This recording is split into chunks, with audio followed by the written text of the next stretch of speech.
Hi, my name is Ardo, and I am the Kids Coordinator at the Festival of Literary Diversity, also known as the Fold. Today, I am back to talk about the Book of the Month picks for this month, March. And Fold Kids Book of the Month is essentially where I pick one picture book and one middle grade or young adult title to spotlight. And these books are by Canadian kidlit authors of marginalized backgrounds. So for this month, I chose The Red Palace by June Hur and Journey of the Midnight Sun by Shazia Afzal and Aliya Ghare. So our first pick of the month is the young adult novel The Red Palace by June Hur. So The Red Palace is set in the year 1758 during the Joseon period in Korea. Our main character is 18-year-old Hyun, who is the illegitimate daughter of a nobleman. And what that means is that it severely limits the opportunities she has to work in the capital city. She's earned a position as a palace nurse, and her greatest desire is to keep her head down, do a good job, and also get the approval from her estranged father. But Hyun is suddenly thrust into the dark and dangerous world of court politics when someone murders 4 women in a single night, and the prime suspect is her friend and mentor. Determined to prove the innocence of her teacher, Hyun launches her own secret investigation. And in the hunt for the truth, she encounters Ojin, who is this young police inspector who's also on the hunt for this killer. And when evidence begins to point to the crown prince as the main suspect, Hyun and Ojin both must work together to search the darkest corners of the palace to uncover deadly secrets behind the bloodshed. So definitely a mystery. And if you want to know more about the book, you should definitely pick it up. It is excellent. So June Hur is the author of The Red Palace. She is the best-selling young adult author who's written 2 previous books, The Silence of Bones and The Forest of Stolen Girls, both of which are amazing. And she has a new book that's going to come out in 2024 called A Crane Among Wolves. So why was The Red Palace chosen for Fold Kids Book of the Month pick for March? Well, what June does really well in her books is merge historical fiction with the mystery genre. So while you're solving this mystery alongside the characters, you're also learning a lot about Korean history, which we don't actually get to experience or learn much about in the West. She also has an author's note at the end of her book, so you actually get to see what elements of the stories are actually rooted in fact, involving historical events, people, and the societal expectations at the time. And ongoing in June's books is the fact that her main characters are young women who are living in an interesting time where the patriarchal system is so severely limiting, but at the same time, because of that limitation, they are required to be in male-dominated spaces. So an example would be the fact that our main character, Hyun, is a palace nurse.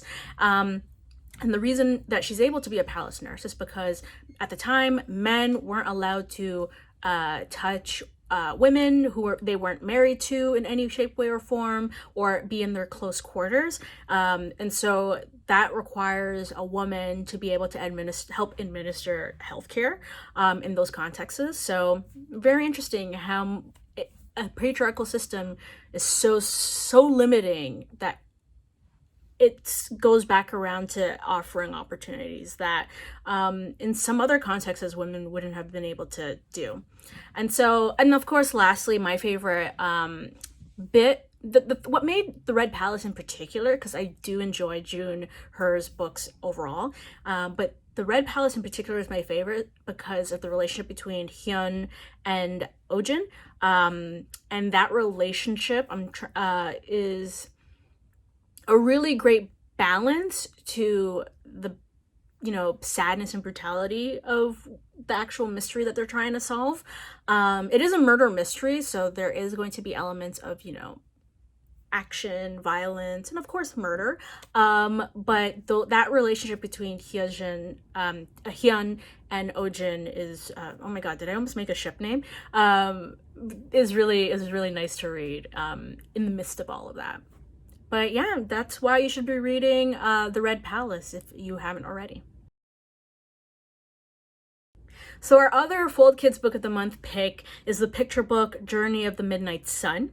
So this picture book is based on the true story of the actual journey of the mosque called the Midnight Sun.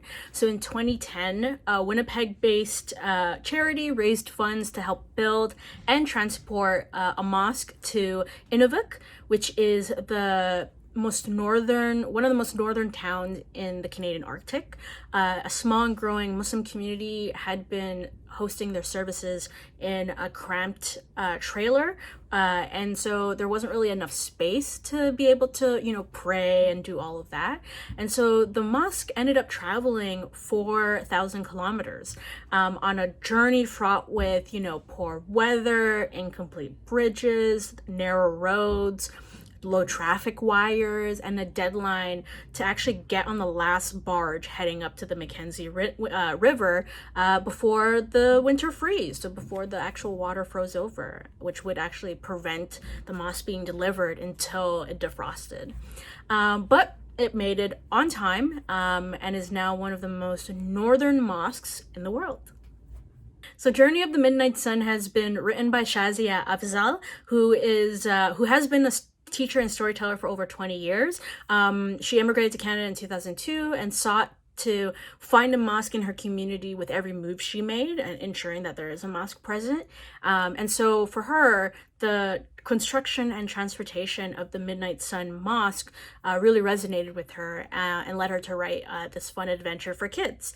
The book was also illustrated by Aliya Ghare, who is an OCAD graduate and seeks to explore social and political issues within her work. She not only illustrates picture books, but she also illustrates, editorial work, so for magazines, advertisements, and more.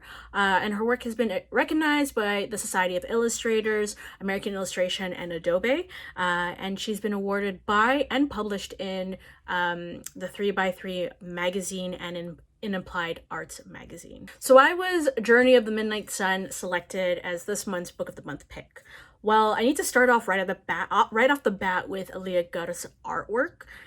It's definitely the star of the book. It is incredibly breathtaking. There's a texture to it and a flow. At first glance, it appears very simple, but when you keep looking at it, you keep noticing how detailed it is.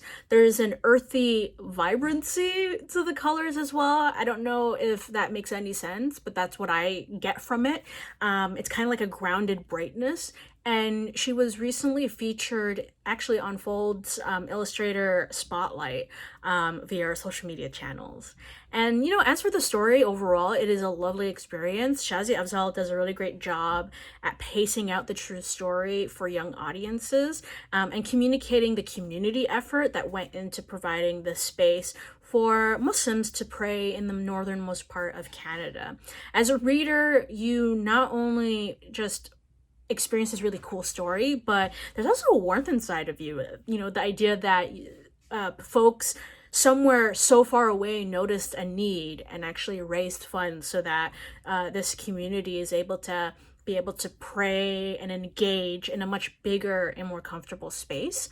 And it's just a nice feeling to have. And, as a reader and the reader experience, it's great to have a kid read this story for themselves and also have it be read to them, as well as having an adult alongside the kid to read and have that shared experience, or even to read for yourself as an adult, because it is truly a visually stunning book and a fantastic story. So I highly, highly recommend it. And that's the end of the video. Thank you so much for watching. You can find the Fold Kids Book of the Month picks over at thefoldcanada.org/kids/book of the month, where you can also find the previous year's picks, because this has been going on since 2020. And if be sure to subscribe if you want to see more videos like this one, and just to follow along with Fold Kids. And if you want to, you can also follow us over at Twitter and Instagram at Fold Kids, and at Facebook at Fold Kids with a Z. And yeah, that's it. Hope to see you next time.